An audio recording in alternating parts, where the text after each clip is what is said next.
How are you doing, Hope? Doing it. But I'm on a struggle. We have, what, 0.4 miles left to Yeah. go to the canyon? Good hike. Of a 10-mile hike. Straight up out the Grand Canyon.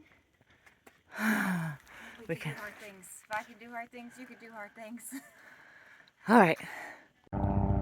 So as you can maybe see behind me, there is a helicopter coming out of where we just hiked out. And some of our group decided to helicopter out just because the hike is a lot. And we thought about it for maybe 2 seconds and then realized that we really wanted to challenge ourselves to do the hike, even though we knew it was going to be really, really hard. This is something that I'm still working on, is being allowed to see myself as capable of doing really hard things that are out of my scope of normal. And this hike with that pack, which was probably 30 some pounds, way too heavy. I don't have it on anymore for video's sake because my body hurts, but that was a challenge, and I really wanted to challenge myself and see that I could do it, and I did it, and I feel incredibly proud of myself. And one of the most important parts is when you find yourself doing hard things, especially hard things you didn't think you could do, it's like celebrating. So I've been celebrating with everyone. A lot of times the act of just not seeing myself as capable of doing something hard will literally stop me in my tracks, and it will stop me from trying.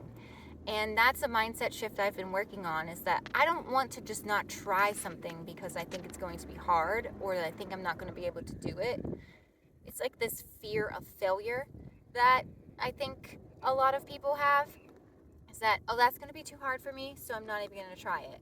And this hike was very hard, and I knew I hadn't practiced with a pack, and I overestimated my hiking ability. Actually, I'm a great hiker in a day pack.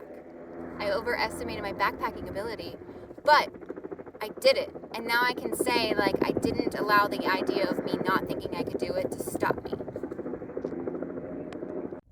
I do sometimes think some of the catchphrases of, like, you can do hard things sounds a little bit ableist.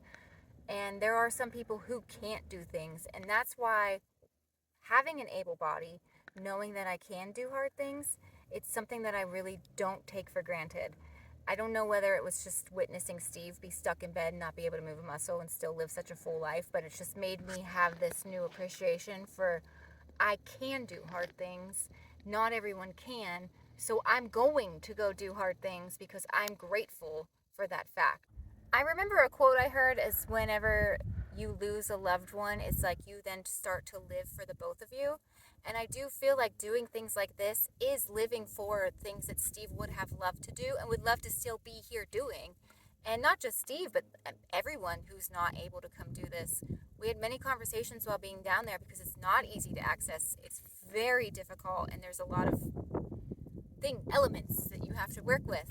And it's not accessible to everyone, so what a privilege that we get to experience it, and I want to do that for those who can't. My helicopter friend is coming back again, hopefully with our friends, but I just want to remind y'all that if it's fear of failing that's stopping you from trying to do something hard, like you don't think you can do it, but really in reality, if you think about it deeper, you can, because I really didn't think I could do this, but also knew I could. Moral of the story is, don't stop yourself from doing hard things. I'm officially making tennis player noises to go up steps. Oh, don't fall off the canyon. Oh my God, we made it. We're at the top, we're at the top. Oh my God. Thank you, body. Thank you.